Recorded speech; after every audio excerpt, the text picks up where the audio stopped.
मैं अपनी बीवी से बहुत प्यार करता था। शादी के बाद मुझे लगता था मेरी लाइफ बिल्कुल परफेक्ट है, लेकिन मुझे ज़रा भी अंदाज़ा नहीं था कि जिस लड़की के साथ मैं रोज़ सोता हूँ उसका एक और पति भी कहीं और जिंदा है। और सबसे खौफनाक बात ये थी, उस दूसरे पति को मेरे बारे में सब कुछ पता था, लेकिन मुझे कुछ भी नहीं।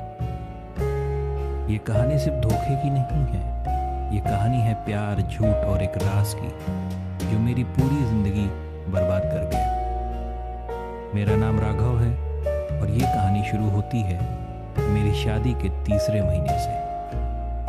मेरी शादी अनन्या के साथ एक अरेंज मैरिज थी, लेकिन शादी के बाद वो मेरी लाइफ का सबसे खूबसूरत हिस्सा बन गई। अनन्या शांत थी, स्वीट थी, हर बात में मेरा ख्याल रखती थी। सुबह ऑफिस जाने से पहले मेरा टिफ़िन बनाना, रात को मेरा वेट करना और सोने से पहले कहना, राघव तुम मेरी लाइफ हो। मैं सच में लकी फील करता था।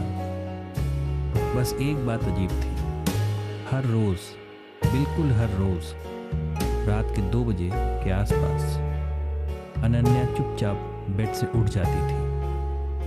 कभी बाथरूम जाने के बहाने, कभी पानी पीने के, कभी फ़ोन चेक करने। पहले तो मुझे नॉर्मल लगा, लेकिन तीसरे हफ्ते मैंने नोटिस किया वो सिर्फ उठकर जाती नहीं थी, वो घर से बाहर जाती थी। एक रात मैंने आंखें थोड़ी खुली रखी, 2:10 हो रहे थे। अनन्या ने धीरे से चादर हटाई, फ़ोन उठाया और बिना आवाज़ के रूम से बाहर चली गई। मैं उठा तो बालकनी से जाकर देखा, नीचे एक काली कार खड़ी थी और अनन्या उस कार में बैठकर चली गई। मेरा दिल जोर जोर से धड़कने लगा। ये रात के 2 बजे कहाँ जा रही है? अगली सुबह मैंने कैजुअली पूछा, कल रात तुम उठकर कहाँ गई थी? वो मुस्कुराई और कुछ नहीं, नींद नहीं आ रही थी। लेकिन उसकी आंखें मेरी आंखों से मिल नहीं रही थी।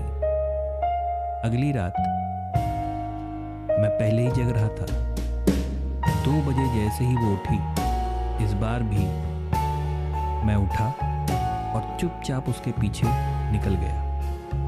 वो फिर उसी काली कार में बैठी और कार शहर के बाहर चल पड़ी। मैं अपनी बाइक लेकर उसका पीछा करता रहा।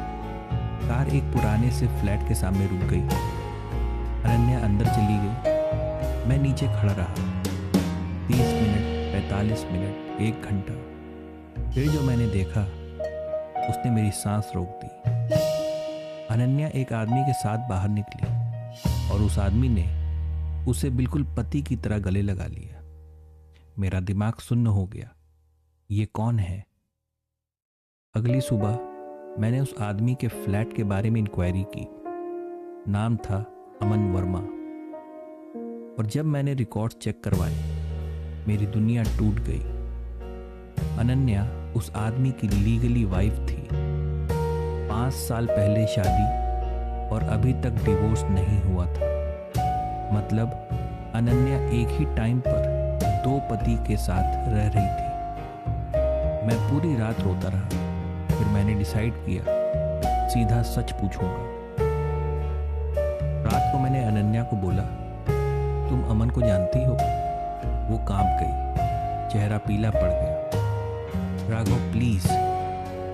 फिर वो रो पड़ी और जो उसने बताया वो और भी ज्यादा शॉकिंग था।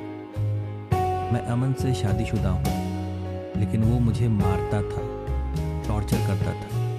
मैं भाग कर तुमसे शादी कर ली, लेकिन वो मुझे छोड़ नहीं रहा है। मुझे धमकी देता है कि अगर मैं वापस नहीं गई तो वो तुम्हें मार देगा। मैंने उसे गले लगा लिया। मैं तुम्हें कुछ नहीं होने दूंगा।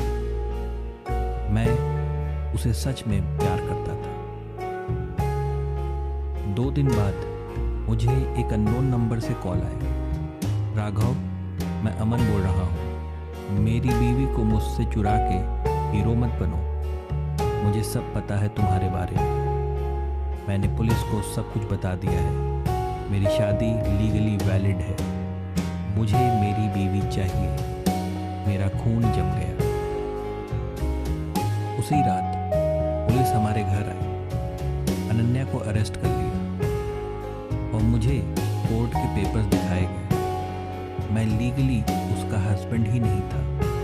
लेकिन असली ट्विस्ट यहाँ था, जब पुलिस अमन को पकड़ने गई तो पता चला अमन 6 महीने पहले ही मर चुका था एक कार एक्सीडेंट में। तो फिर जिस आदमी के साथ अनन्या रात को मिलती थी वो कौन था? पुलिस ने जब अनन्या से पूछा, वो बस इतना बोली, वो मेरा पति था। वो मुझे छोड़कर जा ही नहीं सकता। और तब मुझे समझ आया, मैं सिर्फ धोखे का शिकार था। मैं एक ऐसी औरत के साथ रह रहा था जो जिंदा लोगों से नहीं, मुर्दे से प्यार करती थी।